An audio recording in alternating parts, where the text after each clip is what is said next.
TV पर अपने बल्लेबाजों की तबाही वाली बल्लेबाजी देख नाचती रही काव्या मारन जीत के बाद अपने खास खिलाड़ी को लगाया फोन। सबसे घातक मैच देखने क्यों नहीं पहुंची काव्या मारन? आईपीएल के इतिहास का सबसे विध्वंसक मैच। पहले हैदराबाद ने खड़ा किया छक्कों का तूफान, फिर दिल्ली के धुरंधरों ने भी दिखाई अपनी ताकत, लेकिन काव्या का दिल जीतने में कामयाब हुआ ये बेहद हैंडसम खिलाड़ी। दिल्ली की बर्बादी का तमाशा देख रोने लगे पंत, लेकिन दिल्ली के 3 खिलाड़ी ने जानबूझकर की गद्दारी। बेकार गई पंत की 47 रन की पारी। मैच में वापसी के बाद भी दिल्ली को ले डूबी ये 3 गलतियां आईपीएल के सबसे घातक मैच में बन गए सबसे घातक रिकॉर्ड। पहले हैदराबाद के निजामों ने लगाई थी दहाड़, फिर दिल्ली के शेरों ने भी कराई मैदान में दिल्ली की वापसी, लेकिन दिल्ली के 3 खिलाड़ियों ने कर दी गद्दारी, जिसकी वजह से दिल्ली को मिली बुरी हार। लेकिन इस जीत के साथ हैदराबाद की मालकिन काफी ज्यादा खुश हो गई और उन्होंने अपने खिलाड़ी को हीरो बता दिया, जिसके बाद कुछ लोग कह रहे हैं कि अब तो इस खिलाड़ी की किस्मत चमक गई और सबसे खूबसूरत मालकिन ने उसकी तारीफ कर दी।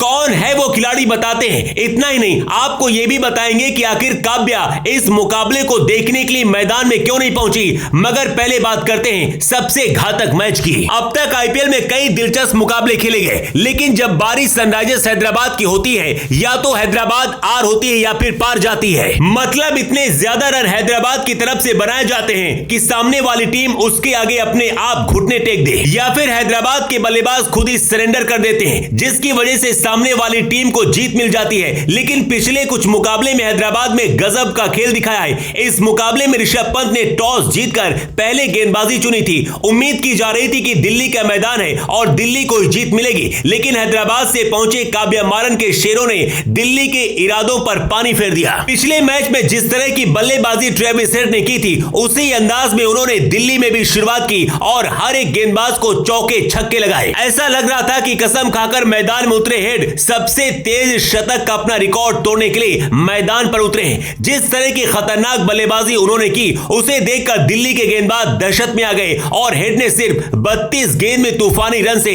89 रन बनाए, जबकि अभिषेक शर्मा ने भी सिर्फ 12 गेंद में 46 रन की पारी खेली। शहबाज अहमद ने भी इस मुकाबले में अपने आप को साबित किया और जब हर बल्लेबाज अपने हाथ खोल रहा था, तो शहबाज ने भी तूफान खड़ा करते हुए 29 गेंद में 59 रन बनाए, जिसकी बदौलत हैदराबाद की टीम 266 रन तक पहुंच गई। यहां ऐसा लग रहा था कि दिल्ली के लिए इस स्कोर तक पहुंच पाना मुश्किल होगा, लेकिन एक वक्त दिल्ली ने भी हैदराबाद की सांस अटका दी थी। दिल्ली की शुरुआत खराब हुई, पृथ्वी शॉ और डेविड वार्नर जल्दी आउट हो गए, लेकिन इसके बाद जिस तरह से जैक ने पारी को संभालते हुए हैदराबाद के गेंदबाजों की भी सांसें अटका दी। ताबड़तोड़ बल्लेबाजी करते हुए जैक ने सिर्फ 18 गेंदों में 65 रन बना डाले। उन्होंने अपनी इस पारी में 7 छक्के लगाए। इसके अलावा अभिषेक पोरल ने भी बढ़िया बल्लेबाजी करते हुए दिल्ली की वापसी मैदान में कराई, लेकिन इसके बाद मिडिल ऑर्डर में दिल्ली का कोई भी बल्लेबाज अच्छी बल्लेबाजी नहीं कर सका। यहां तक कि ऋषभ पंत भी तेजी से रन नहीं बना सके, जिसकी वजह से दिल्ली हार गई। दिल्ली की हार के लिए मिडिल ऑर्डर ही जिम्मेदार है, जबकि ओपनिंग में उम्मीद थी कि पृथ्वी शॉ और डेविड वार्नर अच्छा करेंगे, लेकिन ऐसा नहीं हो सका,